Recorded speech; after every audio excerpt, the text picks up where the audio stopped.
Bonjour à tous et merci pour votre participation et bonne année à ceux que j'ai pas croisés encore. Ce soir en fait je vais faire une petite introduction au métier de DevOps, les différents outils utilisés que vous pourriez rencontrer en entreprise et pour illustrer tout ça je ferai une petite démo sur un environnement on-premise pour pouvoir voir les différents aspects de ce métier-là. Déjà, est-ce que tout le monde m'entend bien? Pas de Ouais, problème c'est de bon. micro? Ok, Ouais, nickel. Ouais, c'est bon. super. D'abord, je commencerai par une petite introduction pour présenter les différents sujets sur lesquels je vais parler. Ensuite, je ferai une petite présentation du métier de DevOps, en quoi ça consiste, les enjeux, les différentes activités sur lesquelles on est amené à travailler. Ensuite, j'avancerai sur la partie pipeline CI/CD pour décrire un peu ce que c'est de l'intégration continue et du déploiement continu avec les différents outils utilisés pour cela. Ensuite, on verra également les outils de gestion de configuration qui pouvaient être amenés à travailler, ainsi que les outils de provisioning, l'outil SonarCube pour valider, valider le code du développeur. On verra également différents outils de monitoring et je terminerai par une petite démo technique ainsi que une petite conclusion. Alors, tout d'abord, le métier de DevOps. En ce moment, en fait, on entend beaucoup parler.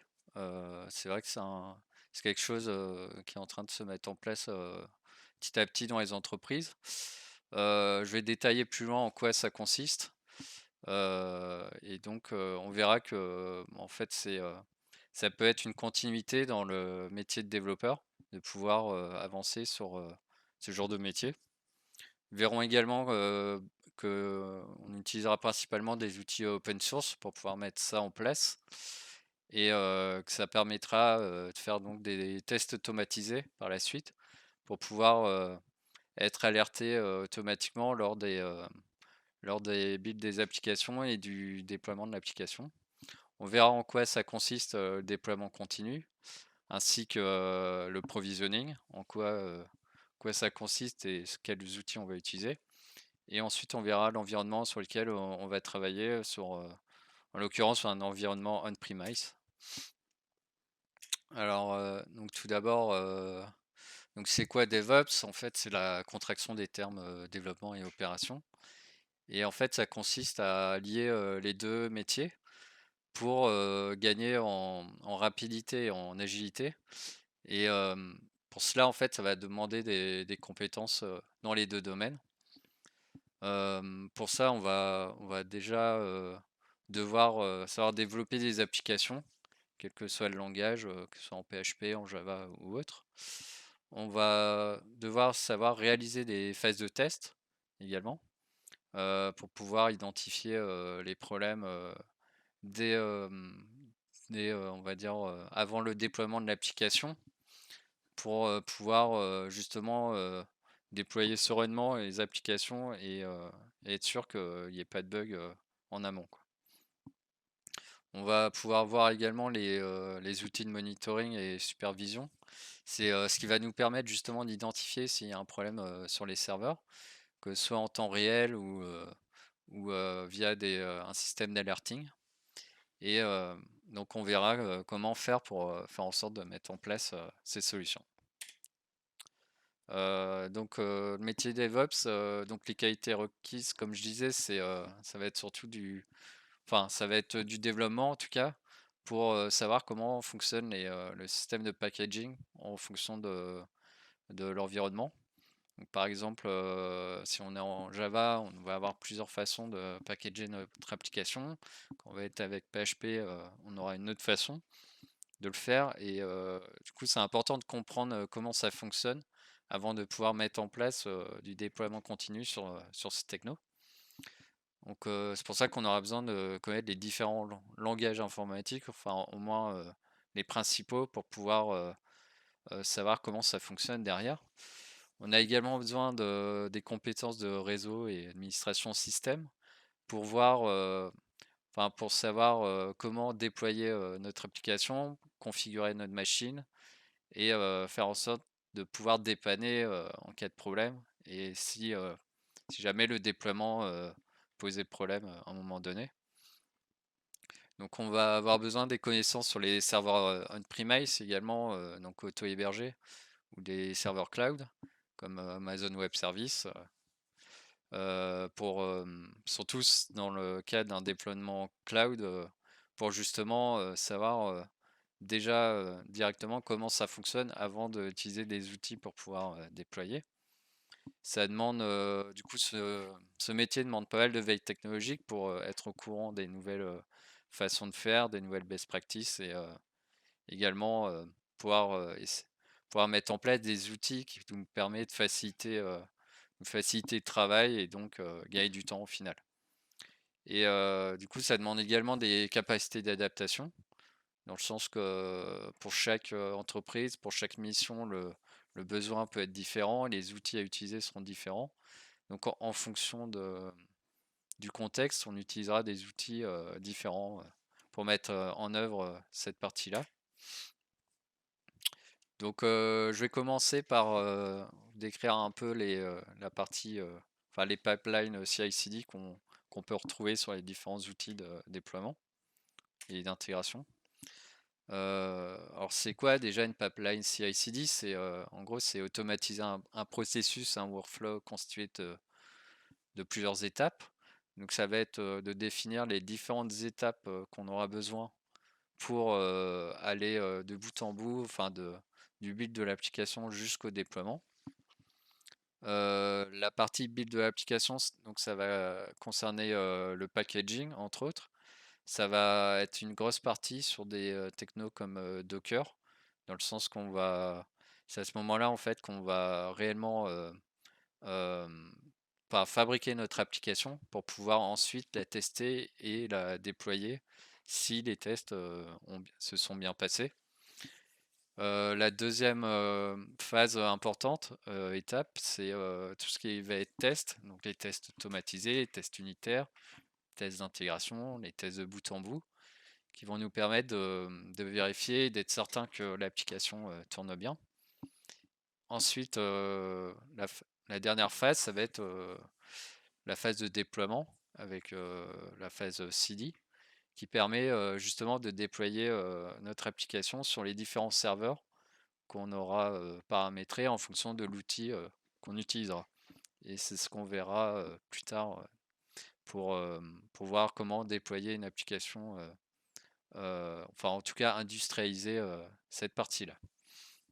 On aura besoin également des connaissances dans un gestionnaire de versionning, donc principalement Git qui est utilisé actuellement, pour savoir sur quelle branche on va committer et en fonction des branches qu'on utilisera, comment doit se comporter le déploiement continu. Enfin, en tout cas, l'intégration continue.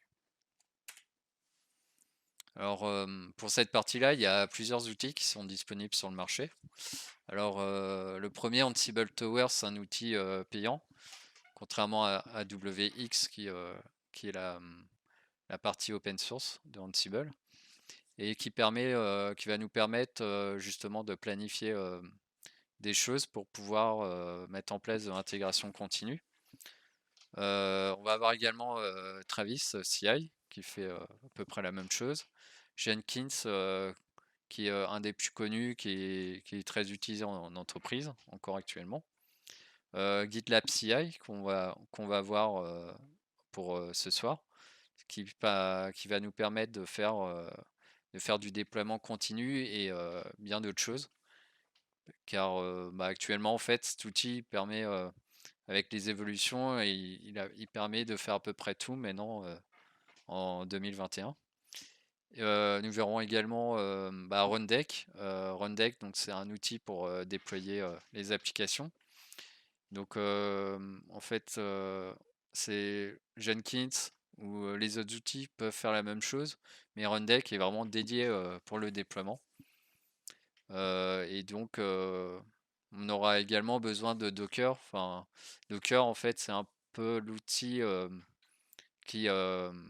l'outil principal qui sera utilisé pour GitLab CI pour pouvoir builder et déployer nos applications. Et on verra que c'est beaucoup plus simple d'utiliser cette techno par la suite. Donc là, c'est un écran de Jenkins qui décrit justement une pipeline avec les différentes étapes. On peut voir ici qu'il y a une étape de build qui permet justement de builder notre application avant de pouvoir effectuer les tests. Et cette pipeline, en fait, va lancer différents jobs à la suite jusqu'à arriver à la partie déploiement pour déployer notre application. Et en général, un pipeline classique de CI intègre des tests entre la phase de build et la phase de déploiement.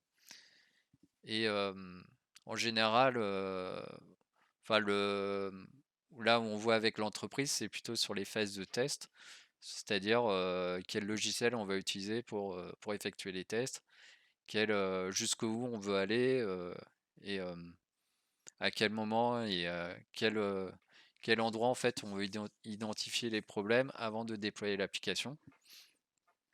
La phase de déploiement d'ailleurs, elle est optionnelle dans le sens que ça va dépendre de l'entreprise, enfin de la politique de l'entreprise qui va peut-être vouloir déployer l'application à la main, enfin en tout cas au souhait du client.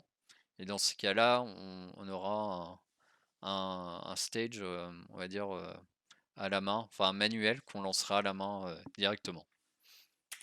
L'outil qui va nous intéresser ici, ça va être avec GitLab CI, où en fait, grosso modo, on retrouve les mêmes phases de pipeline. Là, en l'occurrence, on aura ici qu'une phase de build et une phase de déploiement, donc sans test, ce qui permet de déployer directement l'application via un lancement CI. Donc ça, on verra plus en détail lors de la démo. Alors, donc pour ça, on va voir les différents fichiers qu'on a besoin pour pouvoir paramétrer cette partie-là dans GitLab. Alors tout d'abord, on va avoir le fichier GitLab CI qui est le plus important. C'est en fait le fichier qui va nous décrire la recette qu'on va utiliser pour faire le déploiement et enfin en tout cas pour pouvoir mettre en place la pipeline CI/CD. Donc on va voir un exemple sur un projet en local. Donc ici j'avais créé un projet test d'une application en Java Spring. Et ici, on va retrouver donc le fameux fichier GitLab CI.yaml, donc qui est tout simple, qui permet en fait d'utiliser Docker pour builder notre application. Donc le build, il consiste pour l'instant juste à faire un MVM compile et ensuite un MVM test pour tester que tout est OK au niveau de notre application. Donc ça, c'est un exemple simple, basique pour un projet de type Maven, un projet Java. Là, on voit que justement, on n'a pas la phase de déploiement qui est fait ici. Et en fait, on va voir comment on peut essayer de déployer ça avec Docker directement en faisant toute cette phase, toute la phase de build dans une image Docker. Pour ça, on va utiliser plutôt cette recette-là qui contient trois phases. La phase de build, donc qui permet de faire la même chose que tout à l'heure, mais dans une image Docker. Après, on verra comment mettre ça en œuvre via les outils de GitLab.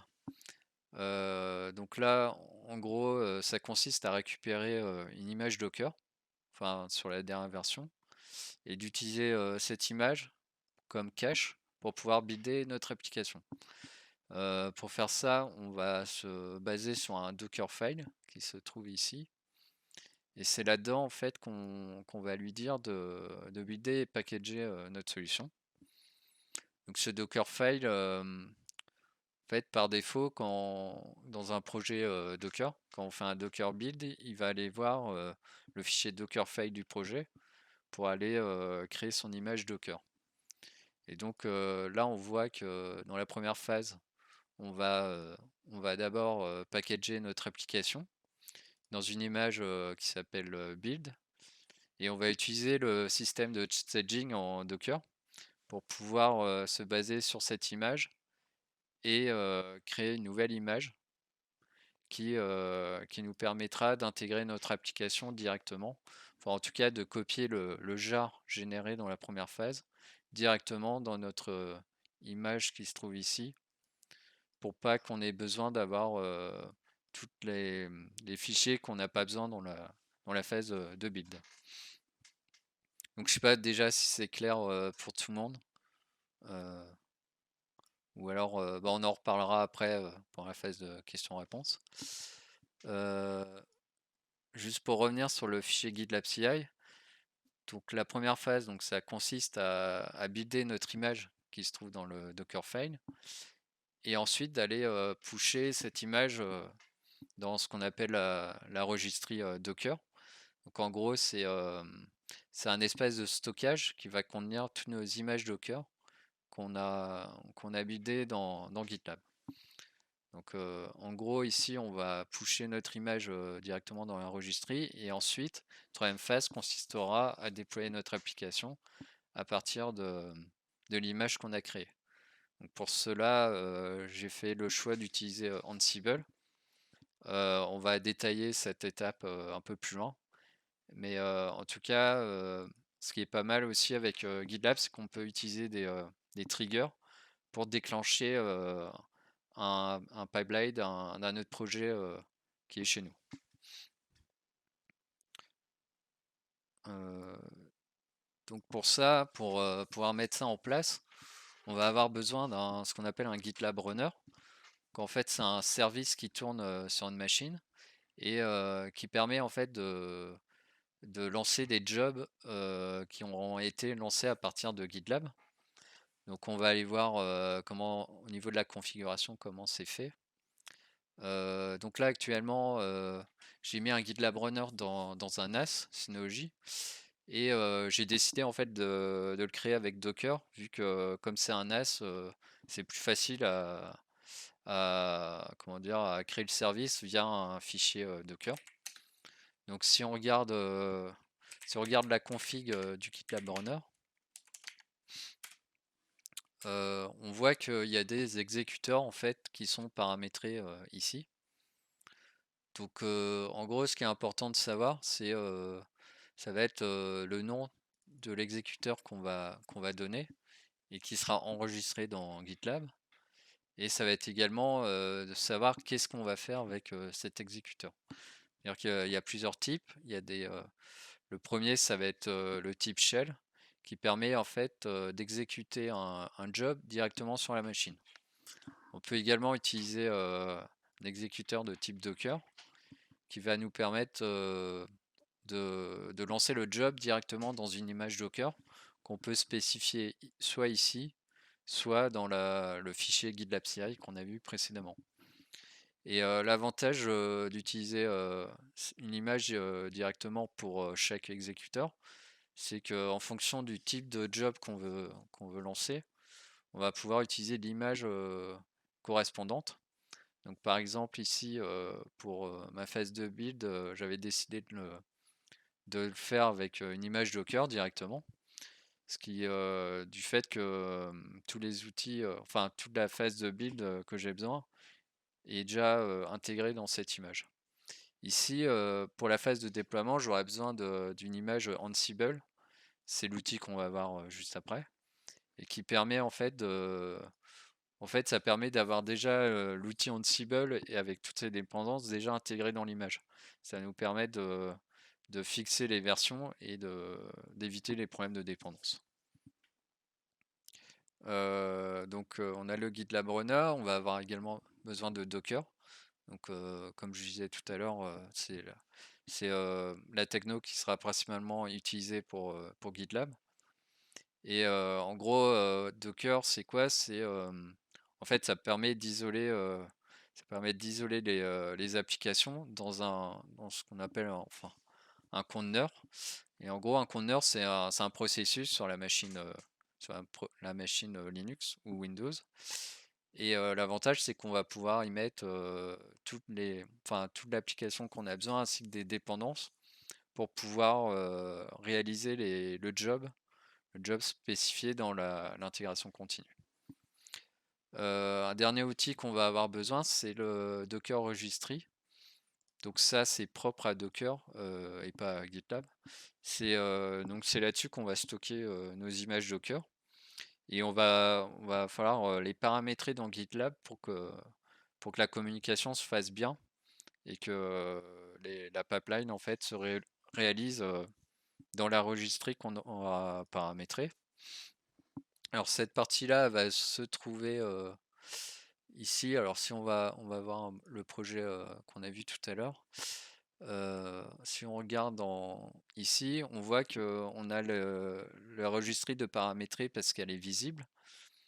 Et du coup, ce qu'il faut savoir, c'est que par défaut, dans GitLab, quand Let's Encrypt est activé et qu'on est sur un nom de domaine classique, elle est activée par défaut, la registry. Si on est sur du on-premise avec des noms de domaine, propres à l'entreprise, comme home.lan ici, on va devoir les paramétrer à la main, c'est-à-dire d'abord créer notre registry, enfin installer notre registry à la main, et ensuite le paramétrer dans GitLab via ces fichiers de config. Et donc une fois que c'est enregistré, ici on va pouvoir aller voir donc les images qui sont réalisées, enfin qui sont pushées par nos pipelines. Et donc ici on voit qu'on a notre image qui a été décrite dans le fichier GitLab CI avec les différents tags associés. Et c'est-à-dire que là pour la pipeline, en fait ça va créer un ID différent pour chaque image et ça va également le pusher sur le tag latest de notre image. Donc là, ça c'est comment dire, c'est important en fait d'avoir des ID différents pour chaque image, parce qu'on va pouvoir les utiliser pendant toutes les phases différentes de la pipeline pour pouvoir récupérer la bonne référence à chaque fois qu'on a besoin de réutiliser une image Docker. Excuse-moi, j'ai une question à ce niveau-là. Au Oui, niveau de tes images dans ton registry, ce sont les images qui sont pour les runners ou c'est des images que tu vas générer après ton build? Ou les deux? les deux en fait. C'est-à-dire que en gros ça c'est l'image qui est pushée dans la registry. Enfin voilà en fait c'est-à-dire que dans la phase de build de CI/CD, à un moment donné, si on revient dans le fichier qu'on voyait GitLab CI, celui-là du coup, à un moment donné, dans la phase de push, on va aller pusher notre image directement dans la CI registry. Donc par défaut, il y a des variables d'environnement dans GitLab qui vous permettent de récupérer directement le URL de la registry. Et en gros, le GitLab Runner, il aura besoin de cette image dans la première phase pour justement utiliser le système de cache et optimiser la phase de build. Enfin, je sais pas si ça répond à la question.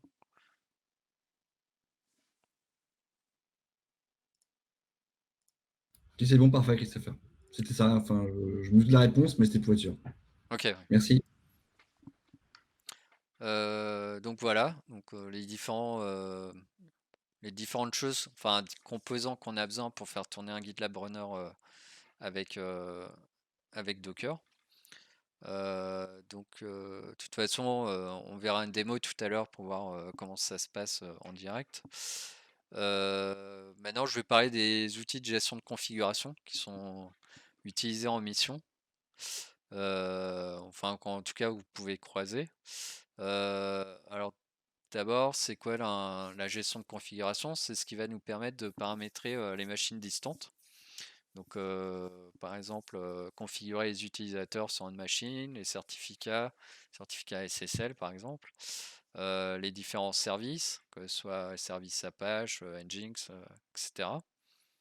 Et en fait, c'est une étape indispensable pour pouvoir être sûr que la machine est bien configurée avant avant le déploiement des applications. Et donc, pour faire ça, en fait, on va utiliser des outils qui permettent de simplifier la mise en œuvre de tout ça. Parce qu'avant, on pouvait utiliser des scripts directement en Bash, par exemple. Et on voit que, enfin, il existe des outils pour justement simplifier tout ce process.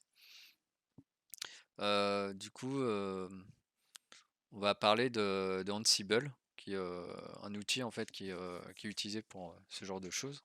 Et je vais vous présenter un peu le fonctionnement de cet outil. Donc Ansible, c'est quoi? Donc c'est un outil donc de Red Hat qui permet en fait de paramétrer ce qu'on appelle des inventaires.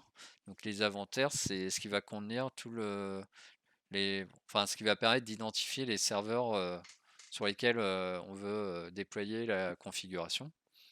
Donc on va avoir un exemple ici, par exemple. Si par exemple ici je prends Inventories Home. Donc Home, en gros, c'est l'inventaire des serveurs en local chez moi.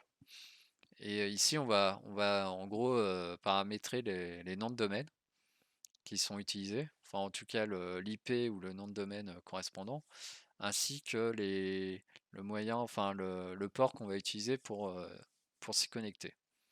Donc par exemple, on va avoir ici le serveur app.lan qui contient la machine qui va contenir les applications sur lesquelles on veut accéder. Et pour y accéder, on va utiliser l'utilisateur déployeur, enfin l'utilisateur Linux déployeur et le port 2022. Une fois qu'on a nos inventaires, on va paramétrer les modules, enfin les rôles et les tâches qui vont utiliser des modules. Donc les modules Ansible, c'est des modules fournis par la communauté et qui vont nous permettre de simplifier justement la mise en œuvre des configurations, enfin de déploiement de la config. Et pour ça, on va utiliser ce qu'on appelle des rôles et des tâches. Donc en quoi ça consiste? Euh, Ici, on va configurer les différents rôles de Ansible. Ce qu'il faut savoir, c'est qu'un rôle correspond à un composant qu'on veut installer dans Ansible. Si par exemple ici je souhaite créer l'utilisateur task sur la machine app, je vais créer la tâche, enfin je vais créer dans le rôle user les tâches que j'aurais besoin pour mettre en œuvre cette création d'utilisateur. Donc on voit qu'ici on a deux tâches en fait. Une qui permet de créer l'utilisateur déployeur sur la machine et puis un autre qui va permettre, enfin en tout cas la première de créer le groupe et puis ensuite de créer l'utilisateur. Donc pour ça on va utiliser les modules group et user fournis avec Ansible et qui permet d'utiliser en gros avec une syntaxe YAML qui permet de simplifier grandement la tâche au lieu d'utiliser un script bash pour faire la même chose, quoi. Si on prend un autre exemple pour notre application Spring Boot, en fait, il va y avoir plusieurs phases. Ce qu'on va vouloir, alors là, j'ai fait le choix d'utiliser Docker Compose parce que c'est un projet perso, donc pour l'instant, il n'y a pas besoin d'utiliser d'orchestrateur pour déployer cette appli. Mais en gros, ça va consister à créer plusieurs phases pour d'abord créer le dossier de déploiement, copier le fichier Docker Compose, pouvoir se connecter à la registrie de GitLab pour pouvoir récupérer l'image, et ensuite de supprimer. Et en gros, ça, ce que ça fait, c'est comme un Docker Compose stop et un Docker Compose up.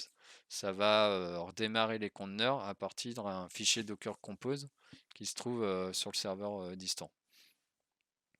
Donc si on regarde en gros ce que ça fait sur le serveur, si je me connecte à app, Ansible va déployer notre application donc avec l'utilisateur déployeur.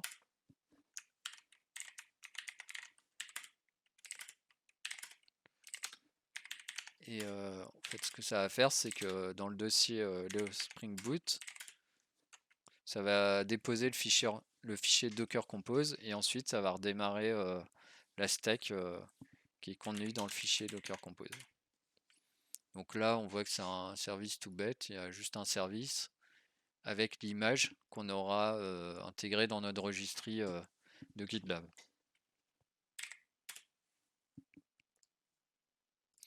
Donc par rapport à Ansible, donc ensuite il y a la notion de playbook. Donc c'est l'étape la plus importante, on va dire, dans le sens que ici on va retrouver des fichiers toujours au format YAML qui sont les points d'entrée pour déployer l'application sur la machine.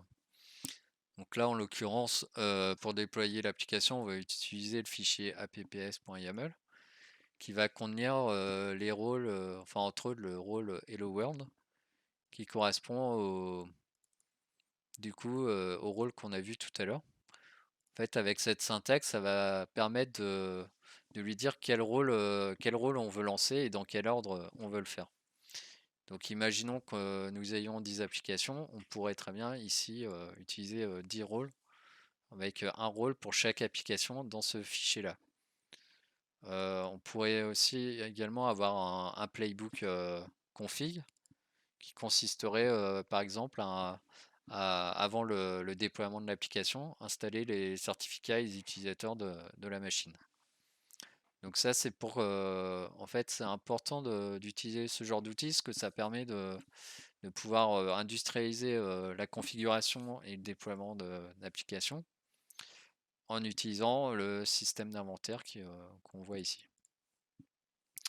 On va avoir également un dossier groupe var ici. Alors je ne vais pas rentrer dedans parce qu'il y a les mots de passe en clair, mais en gros c'est le dossier qui va nous permettre d'intégrer les variables et notamment les mots de passe qui seront dans le code. Et donc l'objectif ça va être de chiffrer ces fichiers-là via un outil comme Ansible Vault par exemple, qui consiste en fait à utiliser par exemple un fichier de mot de passe pour pouvoir chiffrer tous ces fichiers. Et l'avantage, c'est que quand on va versionner notre code, ces mots de passe n'apparaîtront pas dans le code source. Par contre, comment dire, le fait d'utiliser cet outil, ça ne veut pas dire que le mot de passe sera chiffré sur le serveur, parce que là, ça va dépendre plutôt de l'application qui est utilisée. Et dans ce cas-là, on utilisera d'autres types d'outils. Donc, en tout cas, il y a des outils comme HashiCorp Vault qui permettent de faire ce genre de choses et qui permettent de chiffrer les mots de passe, mais plus au niveau du serveur et en fonction de l'application qu'on va utiliser. Voilà, puis juste un dernier mot sur Ansible. On a également Ansible Galaxy, qui est en gros le hub de Ansible, qui permet en fait d'utiliser des recettes déjà fournies par la communauté. Et l'objectif, c'est de se simplifier la vie et de ne pas refaire la roue. Et du coup, de réutiliser des choses pour pouvoir configurer notre machine à distance. Du coup, bah, l'utilisation de SSH est indispensable dans ce cas-là, car Ansible est basé là-dessus pour déployer sa configuration. Donc il y a un paramétrage également à faire là-dessus dans ces cas-là. Donc voilà, ça c'est l'exemple qu'on a vu. Du coup, pour revenir au métier de DevOps, on va également avoir des outils de provisioning pour nous simplifier la vie. Notamment, il y a Terraform qui est assez connu, qui permet surtout de faire comment dire, du déploiement enfin, en tout cas, de faire du provisioning sur le cloud. Là, je ne veux pas rentrer en détail parce qu'on est sur une infra on-premise, donc ce genre d'outil n'est pas obligatoire dans ce cas-là. En tout cas, Terraform, ça permet de faire de l'infrastructure as code, c'est-à-dire avec des fichiers de configuration JSON, ça permet de définir l'infrastructure qu'on a besoin et donc de se simplifier la vie en décrivant juste simplement qu'est-ce qu'on veut et non pas comment on le fait. Donc c'est un des avantages de ce genre d'outils. Il y a également enfin, des outils qui existent comme Vagrant qui permet d'avoir des environnements de développement tout prêts via des fichiers de config. Et ce genre d'outil, ça va permettre, donc via un fichier de config, de pouvoir provisionner donc une VM en VirtualBox par exemple, et donc de pouvoir simplifier la vie, enfin, en tout cas d'utiliser le même environnement pour tout le monde. Maintenant, la tendance va plutôt sur Docker, qui permet grosso modo de faire la même chose, mais par exemple avec un fichier de config Docker Compose, on peut en tout cas créer un environnement avec plus léger et qui permet d'utiliser, comment dire, d'avoir la même configuration quels que soient les postes utilisés. Et, voilà, en général, c'est le genre d'outil qui est utilisé pour provisionner, les machines.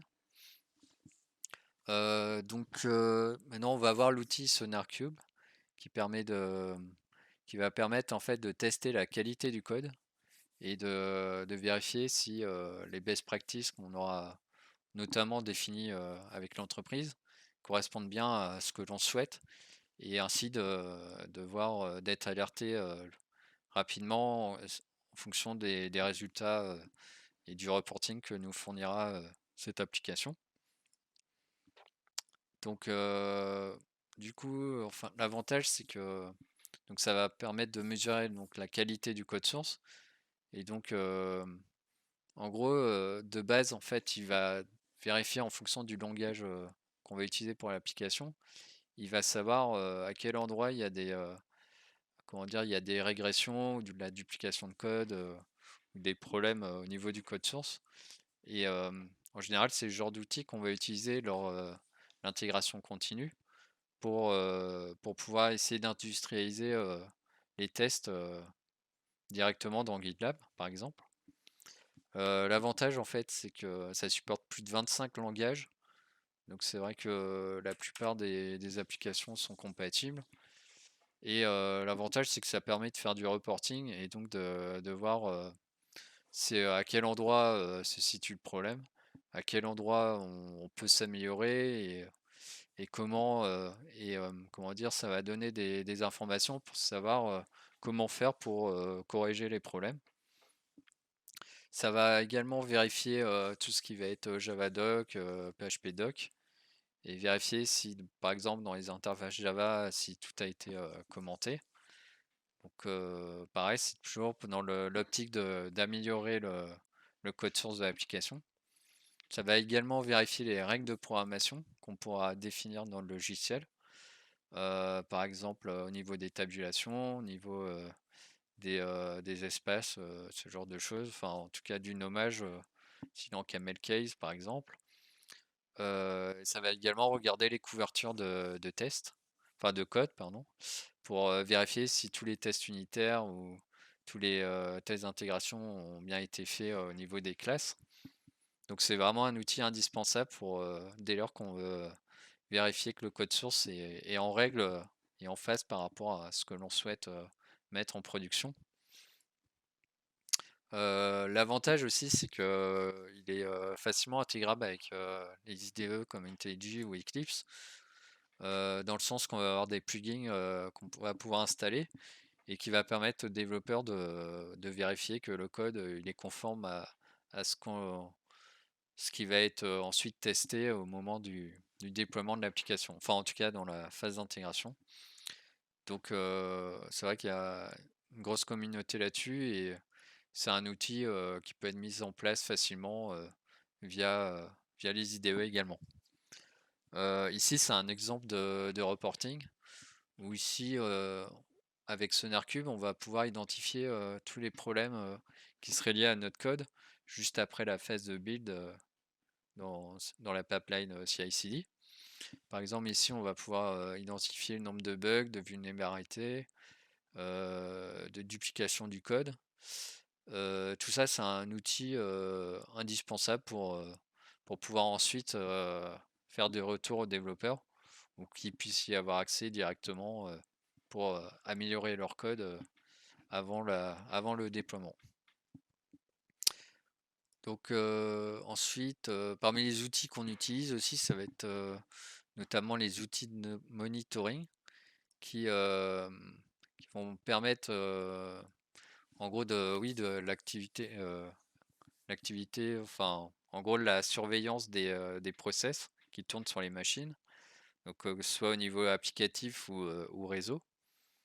Et en fait, ça va permettre également de créer des graphiques dynamiques où on va pouvoir voir directement à l'écran s'il y a un problème, si par exemple il y a un manque de ressources au niveau du processeur ou de la RAM, du swap ou si par exemple, on va dire dans Docker, Registry prendrait trop de place, on va pouvoir utiliser ce genre d'outils pour identifier. Donc historiquement, on a Nagios et Zabbix qui sont beaucoup utilisés encore, qui permettent d'identifier justement les problèmes euh, directement et si besoin d'envoyer un mail pour être alerté le plus tôt possible. Pour identifier les logs aussi, enfin en tout cas pour pouvoir monitorer le log, on a l'outil, enfin, on a la stack ELK qui est beaucoup utilisée, avec Elasticsearch, Logstash et Kibana.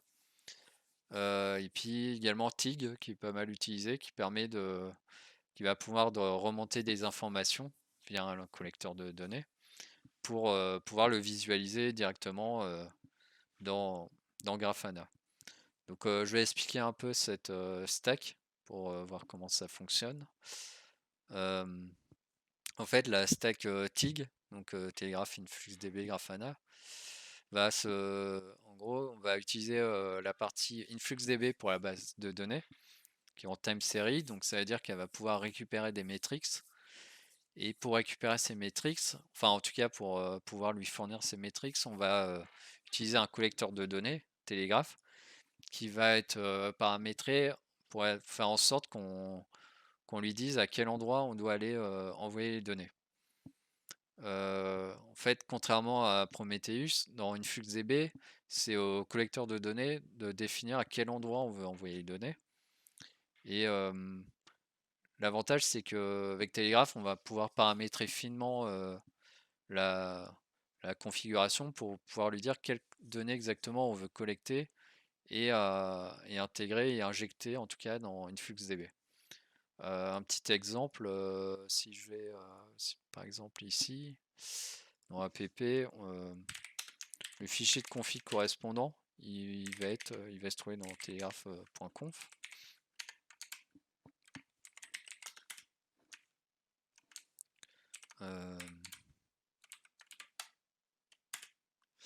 Ici, donc première étape, ça va être de configurer InfluxDB ici pour lui dire à quel endroit on veut injecter les données.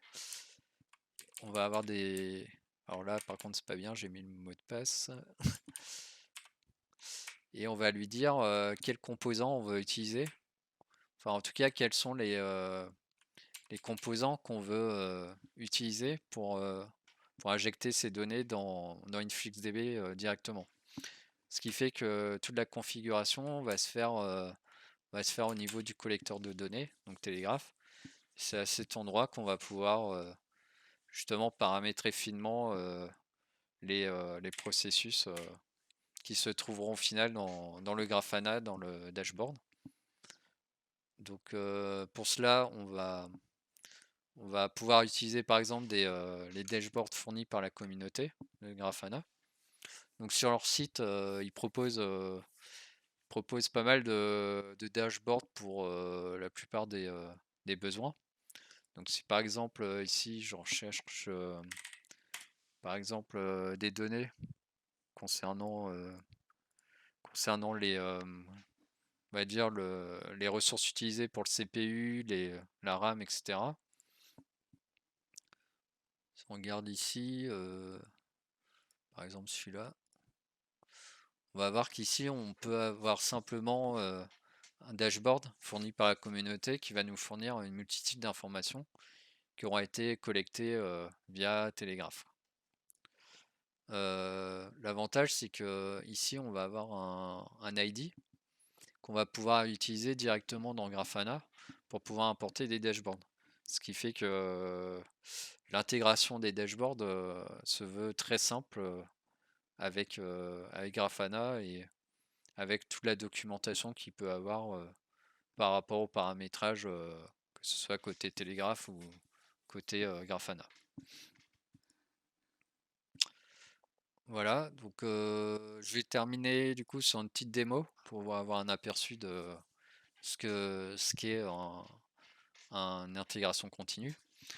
Pour ça, donc j'avais mis en place un petit lab avec un GitLab qui est situé dans un Lixi dans Proxmox, ainsi que l'application, enfin la machine apps qu'on a vu tout à l'heure, qui va contenir les applications qu'on veut déployer.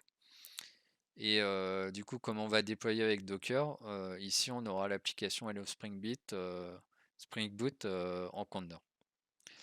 On aura également besoin de la Docker Registry et de la GitLab Runner qui, comment dire, qui seront déployés avec Docker également, vu que comme c'est un synology NAS, le plus simple c'est d'utiliser Docker pour installer ces applications. Si on était sur une machine CentOS ou une machine Debian, on pourrait utiliser directement le gestionnaire de paquets pour installer la Docker Registry, ce qui reviendrait au même au final parce que la Docker Registry est un service et c'est lui qui va utiliser ensuite des exécuteurs pour pouvoir lancer ses jobs. Donc si on regarde au niveau de la config dans Proxmox, donc là j'avais créé le conteneur GitLab directement via, via le comment dire Proxmox qui permet de faire de créer des machines virtuelles via une interface directement. Et ici nous avons donc une CentOS stream qui va contenir nos applications. Et à côté, donc on a vu que dans le NAS, on va pouvoir paramétrer notre registry.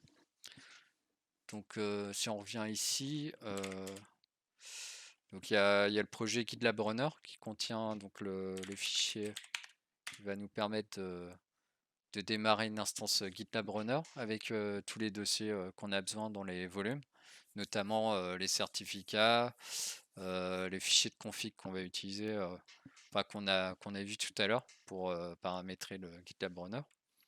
Et ça nous permet également, enfin c'est pour pouvoir utiliser le GitLab Runner, on pourra aller dans le conteneur directement et utiliser les commandes classiques si on veut configurer des nouveaux GitLab Runner par exemple.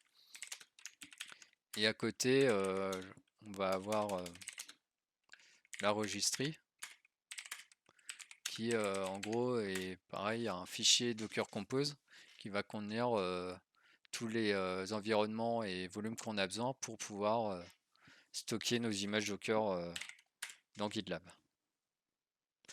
Donc si on reprend l'exemple qui était ici, donc on a les différents fichiers qu'on a besoin pour pouvoir builder et déployer notre application. Donc le Dockerfile, le GitLab CI, et si on regarde au niveau des pipelines qui a été joué aujourd'hui, on voit qu'il y a différentes phases qui ont été passées durant la pipeline, enfin l'exécution. On a la phase de build et la phase de test. Et en gros, la phase de build, c'est ce qu'on a vu tout à l'heure. Ça va consister à créer une image Docker à partir du code source et ensuite de la déployer, enfin de pusher l'image Docker dans la registry Docker qui a été paramétrée ici. Ensuite, on va avoir les phases de test. C'est la phase qui va nous permettre de tester que le code source notamment est valide. Et c'est ici par exemple qu'on pourrait intégrer le sonar pour vérifier que le code source est valide par rapport à la politique de l'entreprise. Sinon, il peut avoir également d'autres phases possibles. C'est-à-dire que là, j'avais utilisé un autre GitLab CI pour pouvoir lancer la pipeline. C'est-à-dire que, en gros, ça consistait à builder notre image, à pusher l'image dans la registrie, à déployer ensuite notre application en utilisant Ansible. Donc donc là, c'est un autre projet qui a été créé pour faire ça. Donc si on regarde au niveau des projets, on voit qu'ici, donc j'ai fait le choix d'utiliser le déploiement des applications directement dans ce projet-là, ce qui va nous permettre de déclencher une pipeline à partir d'un autre projet pour pouvoir déployer notre application. Si par exemple on regarde ici, on voit que on aura utilisé notre projet Ansible pour lancer le déploiement. Et si on regarde dans le détail du GitLab CI comment c'est fait,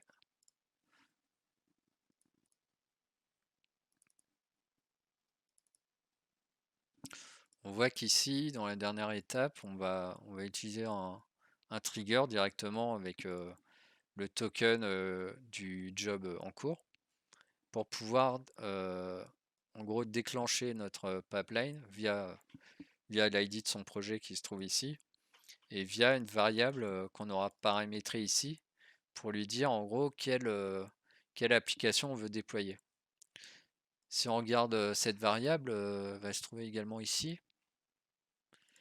Au moment où on veut déployer le projet, on va se servir de la variable qui se situe là pour savoir si on doit déployer notre application ou pas. C'est un des moyens en fait qui permet de déployer rapidement une application en utilisant un projet Ansible directement. Il y a plusieurs choix possibles. On pourrait également utiliser un Git sous-module pour en gros ici définir notre, notre projet Ansible via un Git sous-module et donc de pouvoir utiliser directement le code source dans le GitLab CI sans passer par une étape de trigger supplémentaire.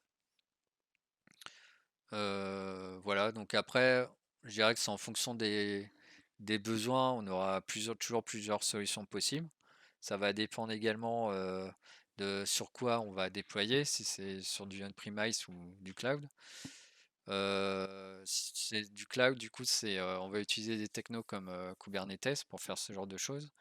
Et sur la phase de déploiement, ce sera pas du tout la même chose. En tout cas, ce sera pas la même chose qu'on utilisera pour mettre en œuvre cette partie-là. Voilà. Euh, voilà, donc pour conclure, je dirais que dans le métier de DevOps, il y a pas mal d'outils à connaître. Enfin, en tout cas, à savoir utiliser, manipuler. Et il est important quand même de bien connaître, enfin de connaître les langages de programmation et le développement pour savoir comment mettre en œuvre les différentes phases qu'on aura besoin pour le déploiement et l'intégration continue. Ce qui demande comment dire, beaucoup de vieilles techno et comment dire, être à jour avec les nouvelles choses qui existent pour pouvoir nous simplifier la vie et mettre en place des solutions qui vont